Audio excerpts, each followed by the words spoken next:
pagi anak-anak. Semoga kita selalu sehat dan ada dalam lindungan Tuhan. Pada PJJ hari ini, Ibu ingin menjelaskan mengenai komuni kudus dan cara menerimanya. Ayo, kapan kita bisa menerima komuni? Kita bisa menerima komuni ketika kita mengikuti perayaan Ekaristi. Perayaan Ekaristi itu adalah perjamuan syukur. Syukur atas karya keselamatan Allah kepada manusia.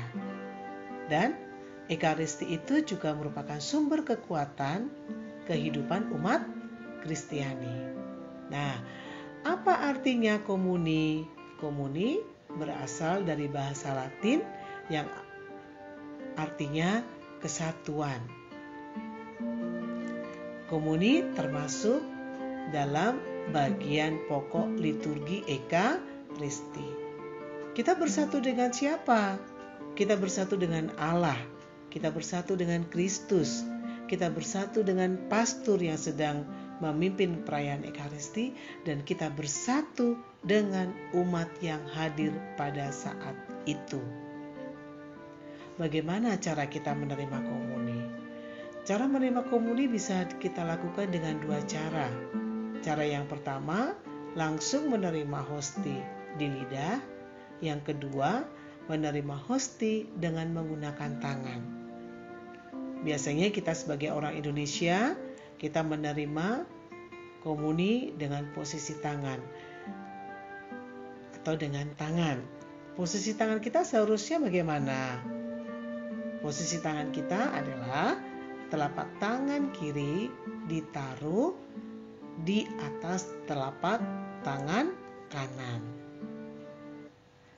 Ketika pastor memberikan hosti, pastor mengatakan tubuh Kristus, dan kita menjawab apa?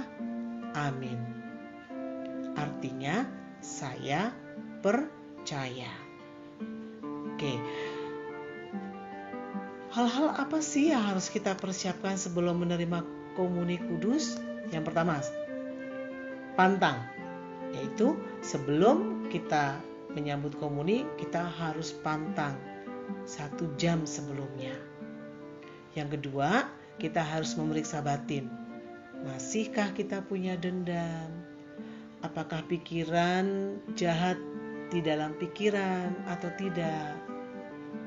Kalau orang itu baru saja melakukan dosa berat, ia harus mengaku dosa terlebih dahulu sebelum menerima komuni.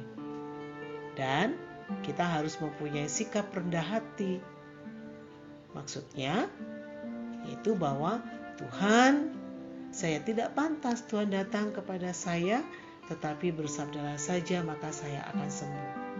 Anak-anak masih ingat nggak itu kata-kata siapa? Itulah kata-kata yang diucapkan oleh perwira Cornelius ketika Yesus akan datang ke rumahnya untuk menyembuhkan hambanya yang sakit. Perwira Cornelius itu sungguh sangat percaya pada Yesus. Maka saat kita menerima komuni kudus, kita harus memiliki iman yang besar seperti Cornelius. Nah, saat kita pergi ke gereja, kita tidak boleh apa? Satu, memakai sendal. Kita nggak boleh pakai pakaian yang tidak sopan. Ketika kita sampai di depan pintu gereja, HP kita matikan, kita silent, ya. Dan yang paling penting adalah apa? Hati, ya, hati paling penting. Kenapa hati? Kenapa kita harus betul-betul mempersiapkan diri sebelum menerima komuni kudus? Karena seperti yang sudah kita baca dalam Korintus 11 ayat 27, ya, barang siapa dengan cara yang tidak layak menerima roti atau minum cawan Tuhan, ia berdosa terhadap tubuh dan darah. Yang artinya, kalau kita dalam keadaan yang tidak pantas menerima tubuh dan darah Kristus, artinya kita telah berbuat dosa. Nah, anak-anak, apakah